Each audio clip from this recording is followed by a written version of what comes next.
So why would you buy a gas-guzzling Porsche as opposed to an environmentally friendly Prius? Why would you pay extra money for a handbag with a giant logo that gives free advertising to some French designer? Why would you pay twice as much for a brand new Hermes handbag over a like-new used equivalent? Incidentally, I was last night making up this slide, and I had to check with my wife, and too bad Marty's not here because she'll know how to pronounce this, but I said, if I'm going to pick a designer handbag, should I go with Louis Vuitton or Chanel or Hermes? And she said, well, if you say Hermes, they're going to know right away that, you know, you shop at Costco. So apparently it's Hermes.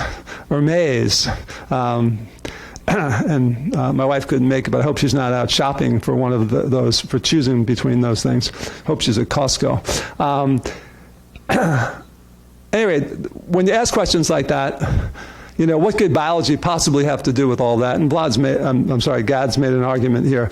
But I'm going to return to that and basically say that, you know, obviously our ancestors did not have, they didn't drive cars. They didn't have, you know, brand names and, oh, sorry, I'm on the wrong side. They didn't have, you know, used versus new products. But what they did have is they did have motivations to gain status, motivations to acquire mates and to compete with other members of their sex for the same mates, and motivations to avoid disease. And I'll talk about some research that connects these products to those kinds of motives.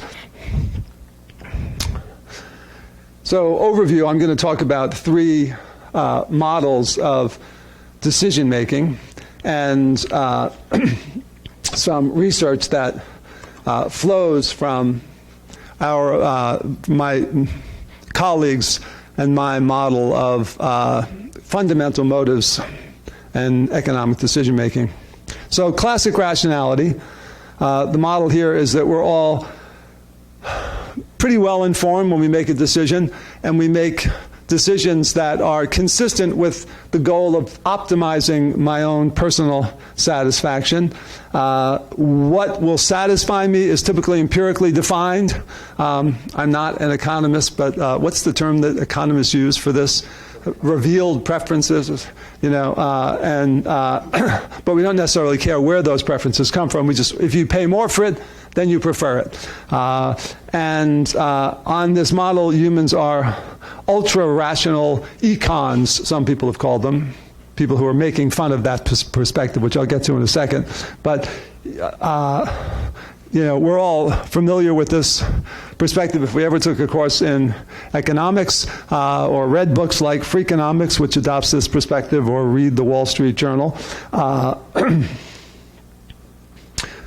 the poster child for this perspective is probably Joseph Patrick Kennedy.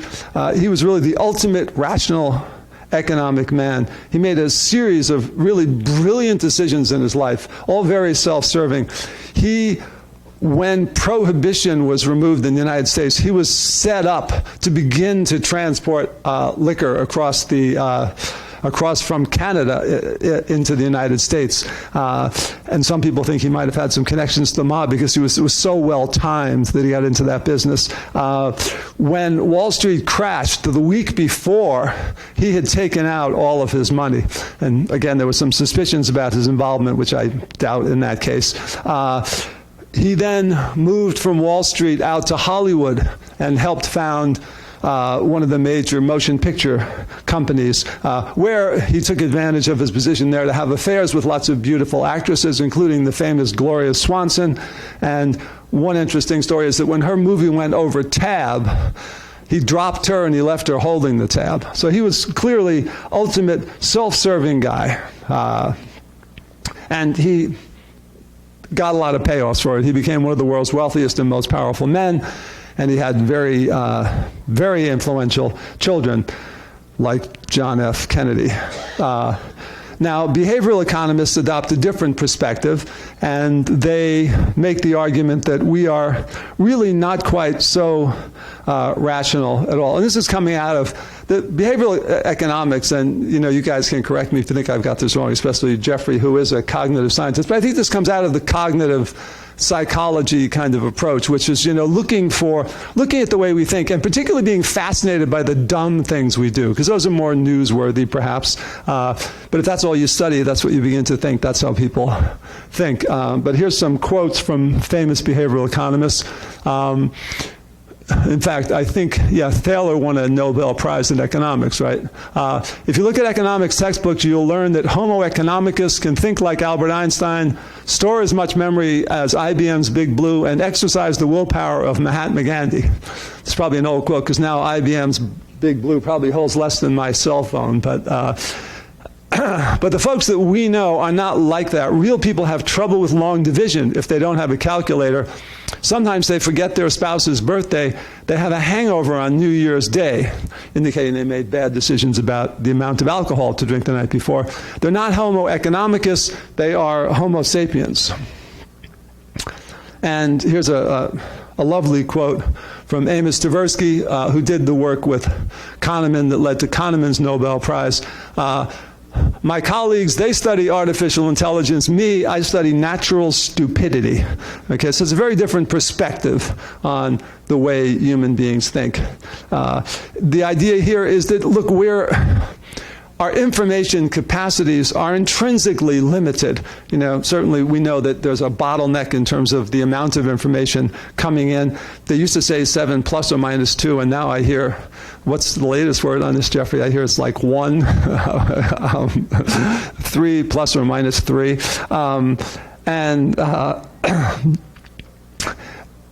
If you read behavioral economics literature, you'll see that they've done a very good job of uncovering all kinds of irrational biases that human beings engage in when they make their judgments. One of them is loss aversion. So here, for example, this would plot the, sorry, I shouldn't do it that way, but this plots psychological value against objective losses or gains, okay? So here's objective losses or gains, and here's psychological value. And if we're perfectly rational, the psychological dimension would map completely onto the objective loss. If you lose $100, you should feel that sad. If you lose 200, you should feel that sad. Or, I'm sorry, be that happy. We're looking at gains, okay? The gains should lead us to become psychologically more happy. The losses, the actual losses, or am I doing this the right way? No, the actual losses should lead us to become unhappy, and it should be linear. But it's not linear. As we know from, even classic economists will tell you this, that basically there is, as 200 isn't worth twice what 100 is. But the other interesting thing that Kahneman and Tversky pointed out is that on the loss side, it's not symmetrical with the gain side.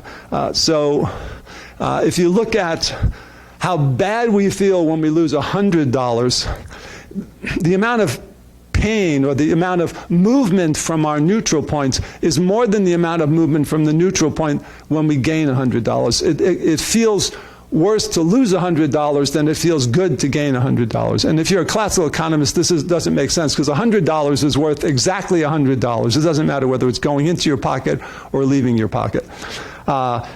Cognitive psychologists have demonstrated this is from Wikipedia. It's a list of all the different kinds of cognitive biases that have been discovered. We've got the availability heuristic, the base rate fallacy, the clustering illusion, the decoy effect, the Barnum effect, the gambler's fallacy, false consensus effect, overconfidence effect, and on and on and on. There's something like 100 of them. Now, if you look at Joseph Patrick Kennedy's descendants, they're sort of the poster children for this perspective. They, unlike their father, who made just a series of impeccably wise decisions that resulted in serving his self-interest, they made a series of what seems like really dumb decisions. Okay, so here's the oldest son who actually Joseph wanted to be president of the United States, and he was like the best looking and the most intelligent of the whole group. He's in World War II, and he's flown enough bombing missions to go home. And, you know, they tell him you can go home, and then he volunteers to fly another one, flying a plane full of explosives straight at the German lines. And that was the last we heard of him, okay? And his son, the next youngest son, became president, John F. Kennedy, and he would do things like bring women into the White House and have the FBI, was the Secret Service, watch out for his wife coming home, okay? And that ended up being held against his reputation over time. And some of the women that he brought into the White House, one of his affairs was with a woman who was also having an affair with Sam Giancana, who was a big mafia guy. So dangerous in terms of letting out state secrets. I guess it seems small compared to our current president, but still, he was not seen as making a lot of really rational decisions. Then there's the children. So Bobby was in that picture with Marilyn Monroe and John. But here are two of Bobby's kids who ended up dead. This one from an overdose of drugs found in a hotel room in Miami, dead. This one because he's playing football on a ski slope, and he was warned to stop doing that, and then he skis into a tree, he's dead, okay? This guy here, who is again, you know, the sort of super good-looking one of that generation, marries a beautiful fashion model, and then he decides to fly in a small private plane into the fog over Long Island Sound. We never hear from him again. And there was a book published by a New York Times editor, which is called The Curse of the Kennedys. And, you know, if you look at the Kennedys, they made a lot of rash decisions. But it actually turns out that if you look, this is Joseph Patrick Kennedy and his wife, Rose Fitzgerald. And this is their first generation of descendants. And then when you go on Wikipedia, I went on 5 years ago and found out that there were 29 grandchildren and over 60 great-grandchildren. And so that number is probably increased now. And these people these people are still very influential, very wealthy people. So from the gene's eye perspective, the Kennedy family made a lot of risky decisions, and sometimes bad things happened, but on average, they did okay. And so the perspective that my colleagues and I take, this is a book that Vlad Griskevicius, who is on the business faculty at Minnesota, I think he's the chair of the marketing area, do you know if that to be true? In any event, we did a book on what we call the rational animal a couple of years ago, which gets into some of this. And in that perspective, in that book, we argue that humans are, to some extent, the Wall Street economists are right. We're surprisingly smart. And to some extent, to some extent, my problem is I hate to walk in front of the screen. And so he's pointing to me to stay off, don't walk off stage. And to some extent, the behavioral economists are correct as well. There's a lot of biases. But what we would argue is that those biases, the heuristics that we use, are not really just arbitrary and irrational. Instead, they're kind of the outputs of mechanisms that were designed by evolution to respond flexibly to functionally relevant, to functionally important threats and opportunities out there. An important part of an evolutionary perspective is this idea of domain specificity, that basically when we make judgments in one category, they are not going to always follow the same rules of judgments in another category. And there's a long sort of biological and psychological history of evidence on that. But from this perspective, there's not a single banker inside of your head who's just using one set of utility maximizing rules. Instead, we have several different subcells inside of our heads, you know, that basically there's more than one us inside there. Marty will love this picture. She's only seen it about 10 times, but basically, and there she is, with one of my subselves. But basically, the argument from this perspective is that different modules, if you will, different programs in our brain or different systems, pay attention to different kinds of, depending upon what kind of a situation you happen to be in, you're going to pay attention to different costs and different benefits, and you're going to weigh them differently. And the idea is that judgments are going to be designed to deal with the most prominent threat or opportunity. This is another paper in which we talk about this, what we call fundamental motivational systems, and kind of revisit Maslow's theory of motivation in modern evolutionary terms. Maslow was a modular theorist in a sense, but he wasn't in touch with all the research that happened, obviously, in the last 50 or 60 years since he wrote his paper. On this view, though, the mind, it consists of sort of multiple toolboxes, and we have different tools cognitively for dealing with protecting ourselves from bad guys, making and keeping friends, gaining status, and acquiring mates, keeping mates, which is a different set of problems, and parenting.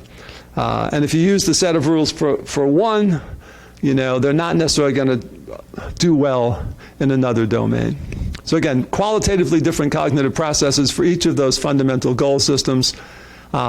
Another thing about this is that these systems are going to be tuned to not only what's happening in the environment right now, but they're also going to be tuned differently depending upon whether you're a male or a female, whether you are young or old, whether you're adopting one kind of mating strategy or another, whether you have children, and again, what's going on in the current environment.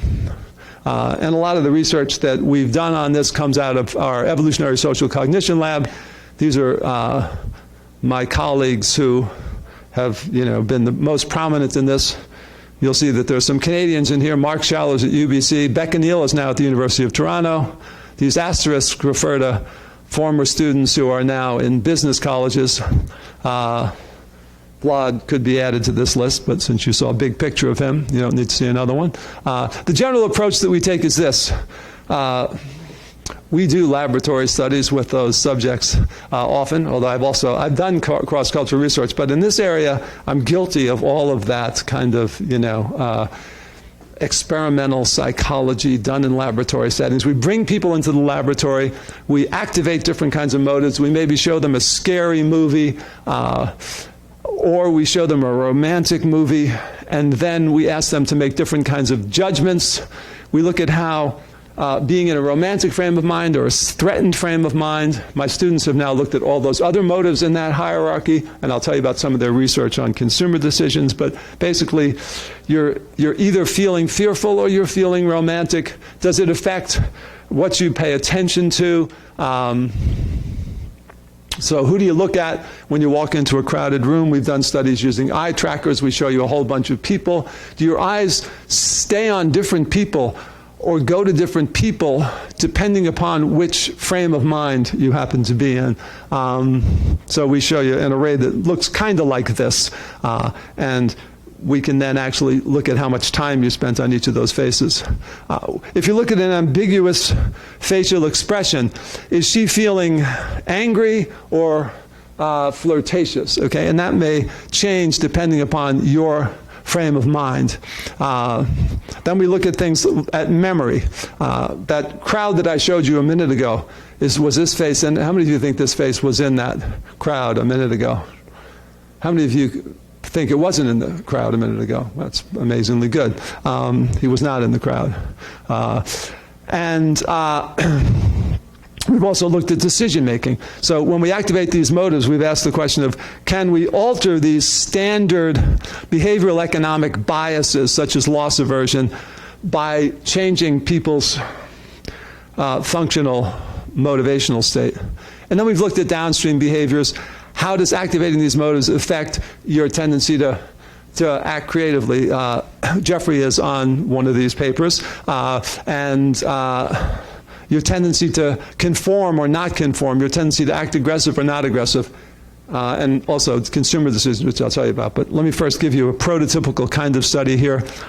So if you took a single course in psychology, you might have remembered a study by Solomon Asch in which people are brought into a room and there's a table with about 8 people, and you're number 8, and the 7 people in front of you say that, you know, the shorter line is actually the longer line. What do? Do you go along with the group or not? And what we wanted to see is to look at that phenomenon, that kind of phenomenon, after we had activated different motives, put people in a romantic frame of mind or a frightened frame of mind, and then we had them make judgments.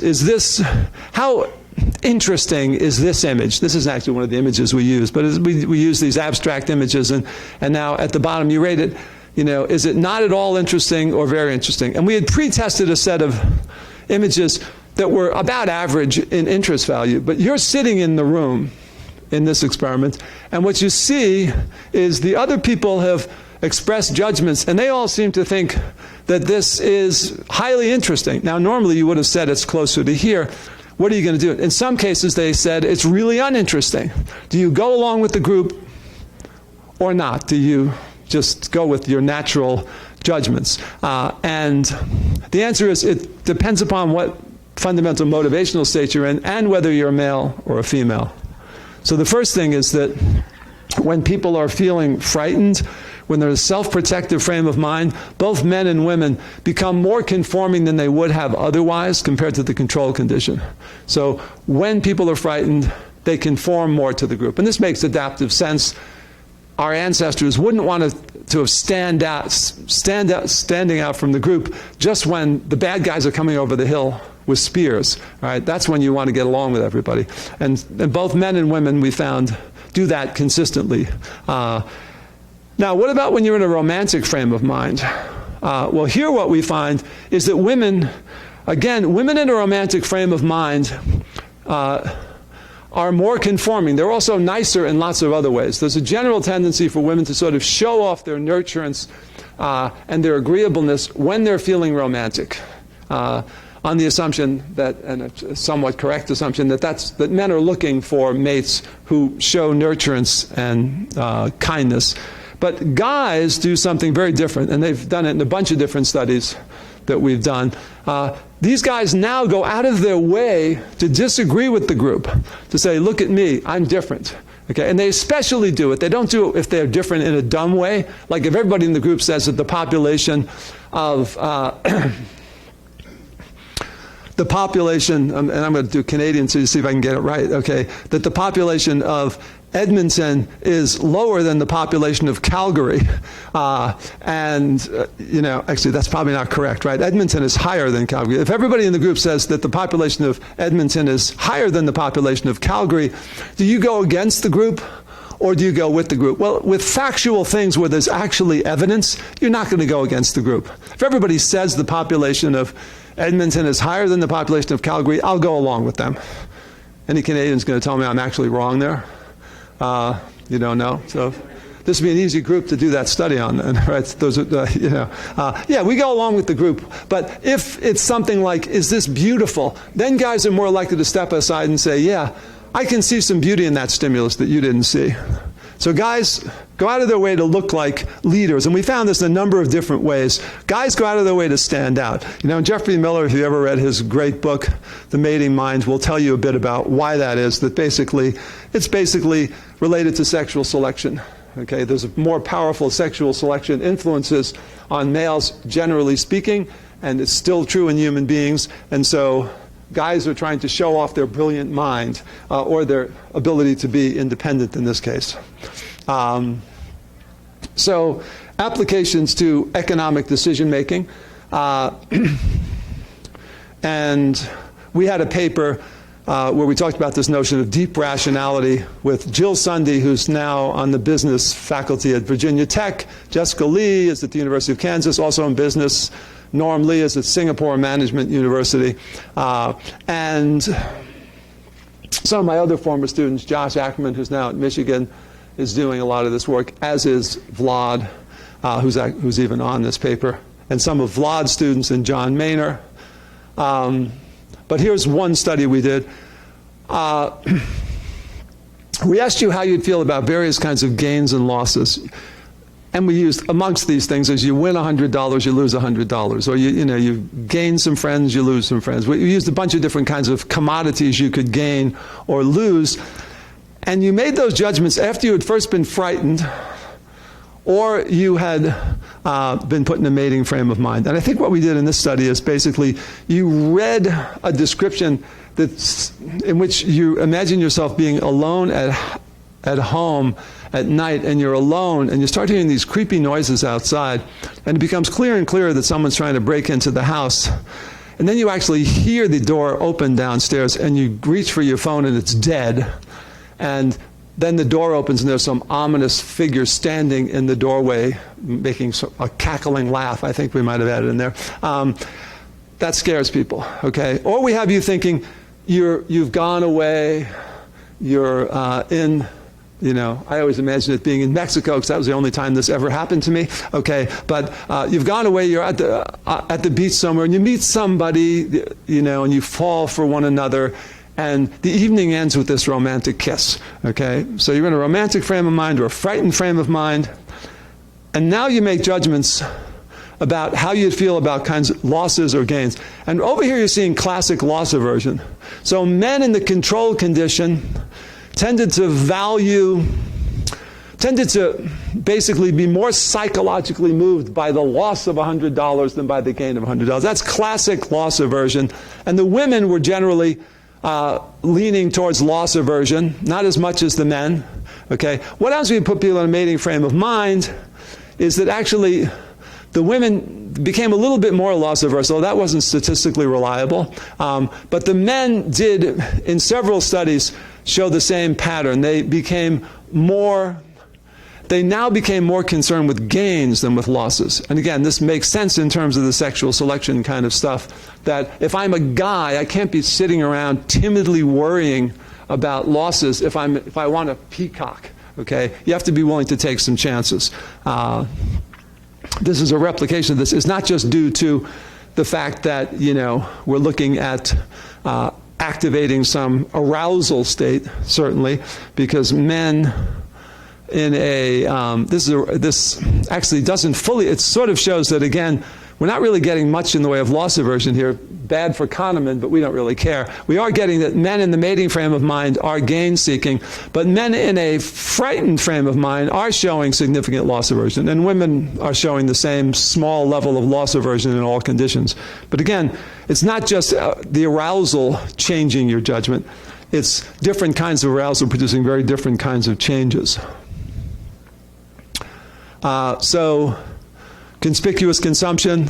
Sorry, I'm going to walk off the screen. I really want to be out there, so I'm not standing in people's way. But if you think of the last time you saw somebody spend money in a conspicuous way, was the consumer a man or a woman?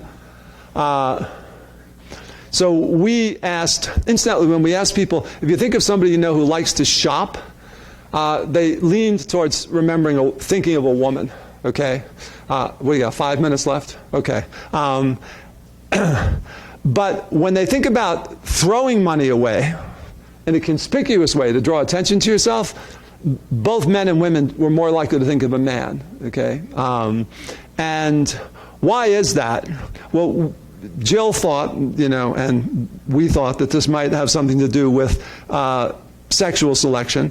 And basically, I'll show you a couple of findings from my former students.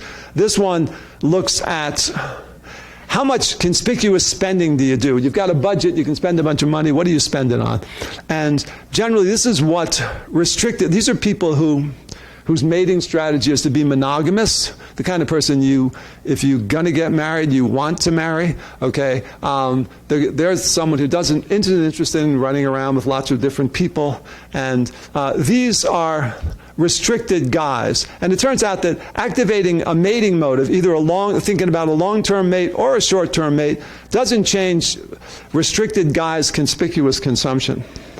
But guys who are unrestricted, the playboy types, when they think of mating, they jump from being not so likely to throw money away to being willing to throw their money around. And especially if they're thinking of short-term mating, that's when they want to go out and, buy that gold-colored Porsche. Cialdini is my advisor and Vlad's advisor, and I'm going to skip this, but I can talk to you about it later. But here's another study we did where we looked at, Cialdini has this book on persuasion or persuasion techniques. So if you want to sell somebody something, you can talk about how popular it is. You can talk about how experts say this is a prime product. You can talk about the fact that you're similar to this person. Okay, and there's a whole bunch of different influence heuristics that Cialdini talks about that salespeople use. And so here's two of them. One of them is to say, this is a popular product. It's the fastest growing. There's been over 1 million sold. Or it's unique. It's a limited edition, one of a kind. And we did this with we described either vacation destinations or restaurants you could go to as being highly popular or one of a kind. Okay, and this is a study that Vlad and Noah Goldstein, who's now at UCLA in the Business College, our team did this with Cialdini. And if you were just thinking unthinkingly, both of these should make the product more desirable, okay?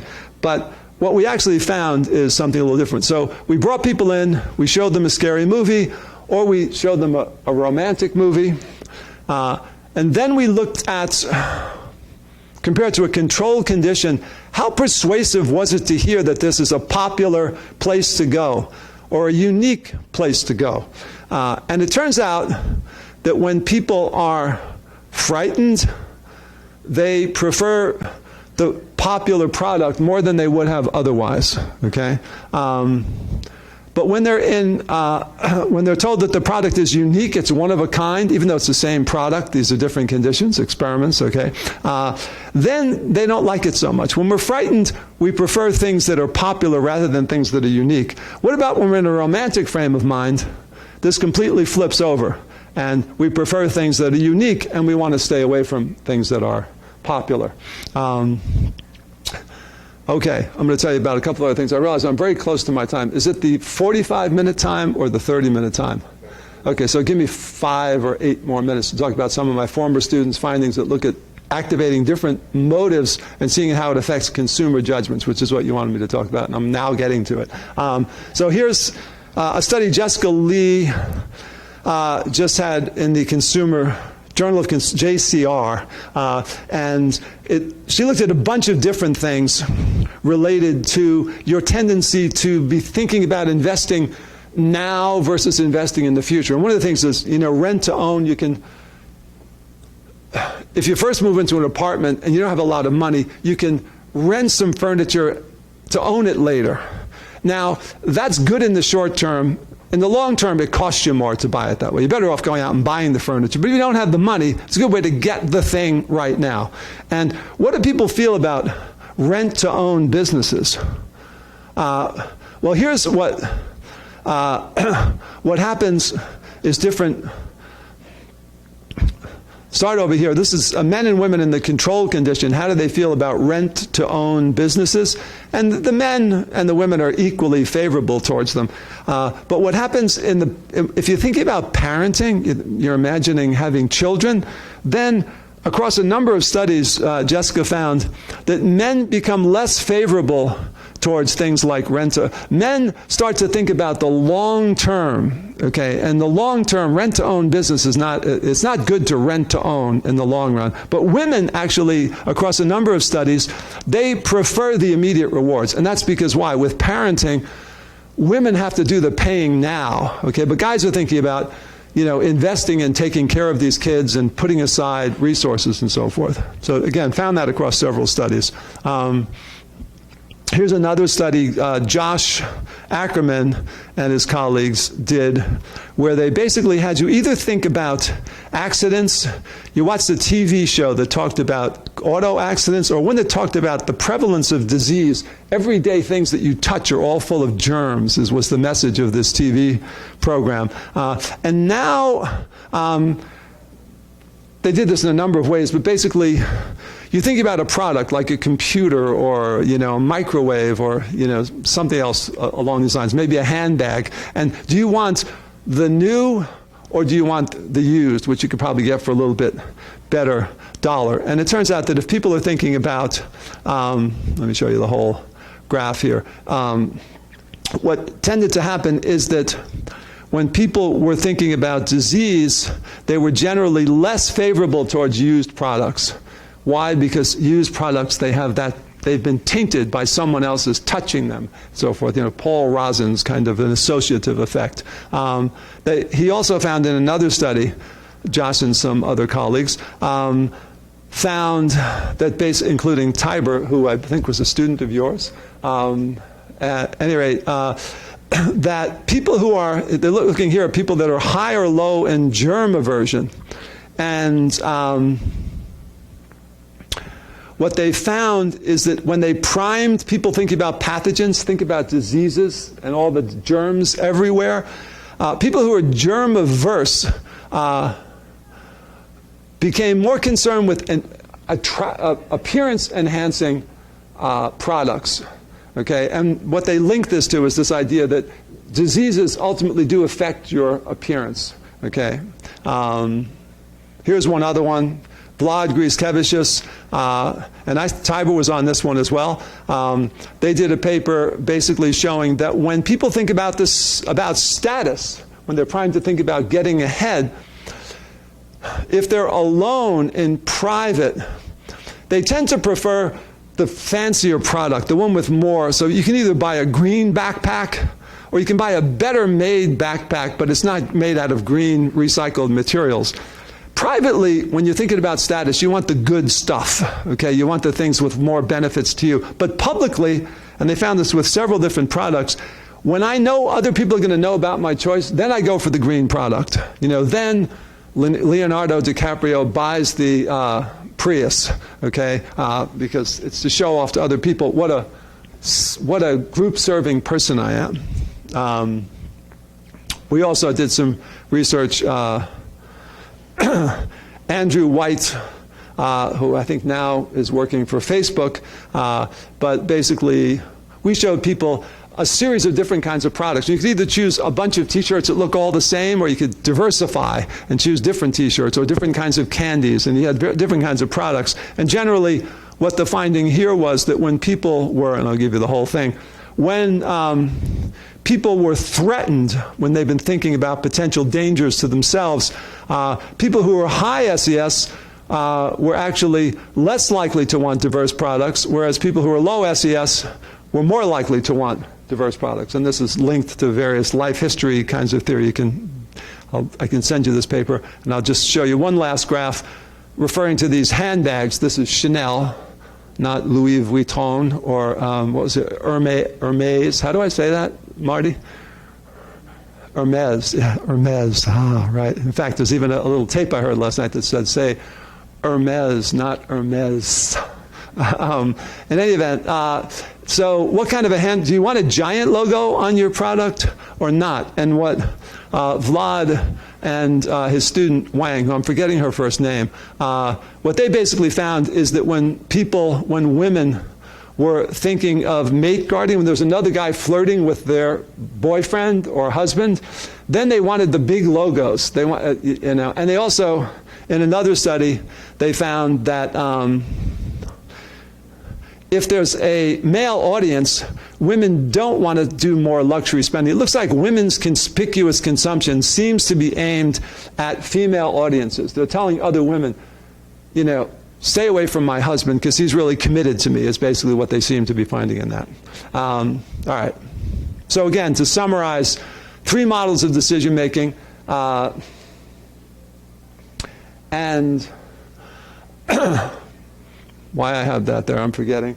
But the basic punchline of this is that when it comes to making economic decisions, there's not just one banker inside your head, and there's not just one stupid person inside your head. What is this? There's a bunch of little independent systems for making decisions that are going to be using different rules. What's valued, what's a cost and what's a benefit depends upon whether or not I'm in a particular fundamental motivational state. At any rate, thank you for from all of my subselves to all of your subselves.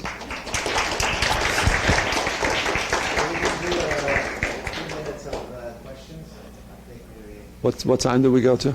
Yeah, maybe 7 minutes. Oh, okay. So 6-7 minutes. Just come up to the microphone.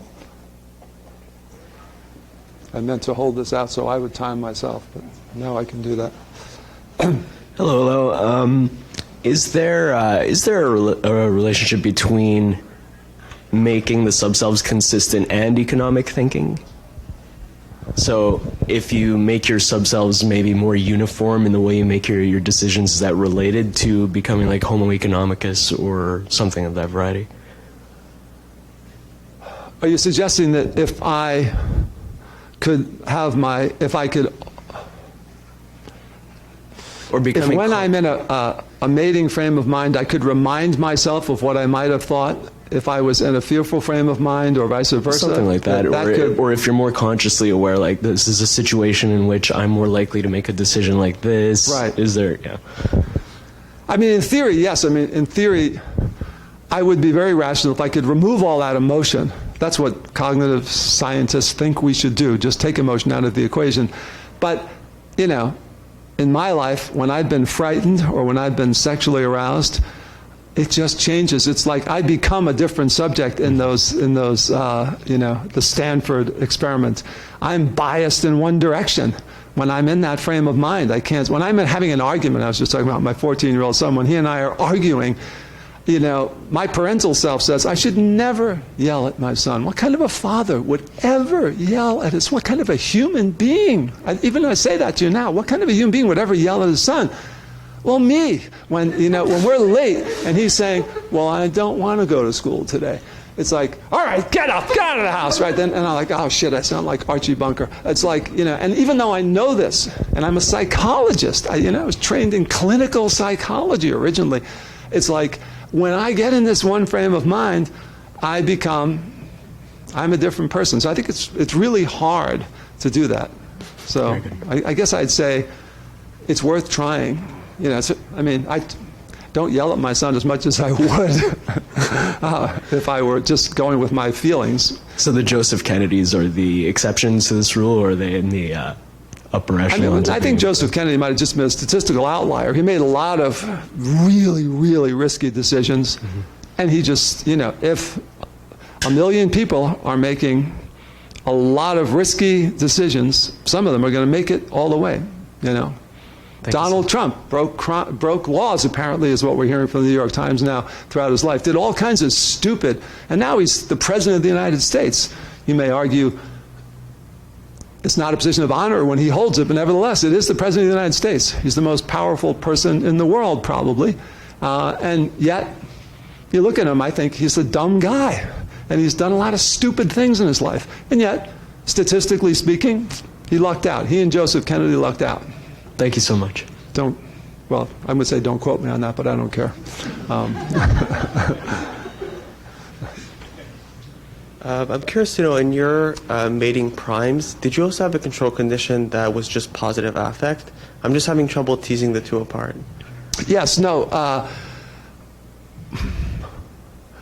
Sometimes yes, sometimes no. What we typically do is we measure the degree of positive affect across different conditions. And so we've actually tried to, at least statistically tease out how much of this is due to positive affect. But there certainly have been studies where there has been positive affect. A lot of these studies were not done by me, incidentally. They were done by my students since then. So Vlad or Jessica Lee could give you a much better answer to the question of do they actually have a lot of, but I'm not sure. I'm not sure that we do that. And so that is certainly of some of these findings, that's a plausible alternative, is that, well, positive affect has a different effect than negative affect. Mm-hmm. And again, if my students were, they could probably tell you why that isn't the case for all of the studies that we've done. But that certainly possible, although typically our findings don't go. The one thing is that if you actually predicted where they would go, that positive affect there's like this prevention promotion kind of an idea, and that positive affect, how does that work, do you know?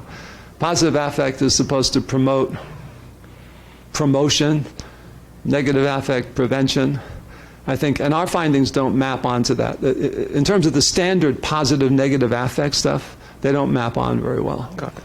to what you would expect. Okay. But it's a good question. Cool. Thank you.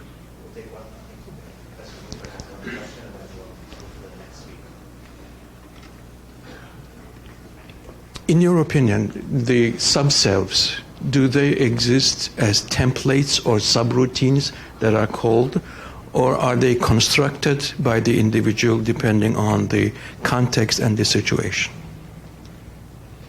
I don't think it's constructed depending upon the situation. I think that basically there are, I would think of each of those systems as like what McDougall called instincts, that I think we have a mating program, and that mating program includes a rough, kind of a template that isn't filled in yet, but in some sense, so as God was just telling you, around the world, men prefer women with certain waist-to-hip ratios. We prefer healthy to non-healthy looking. So there are certain things that are wired in, but a lot of it, I think we all come with a mating program. Exactly, that can be shaped by our experiences. It can be shaped by our opportunities. People who have a lot, if the sex ratio is leaning one way, it can lead, a sex ratio in which there's a lot of men and few women can lead men to adopt a more restricted, monogamous strategy.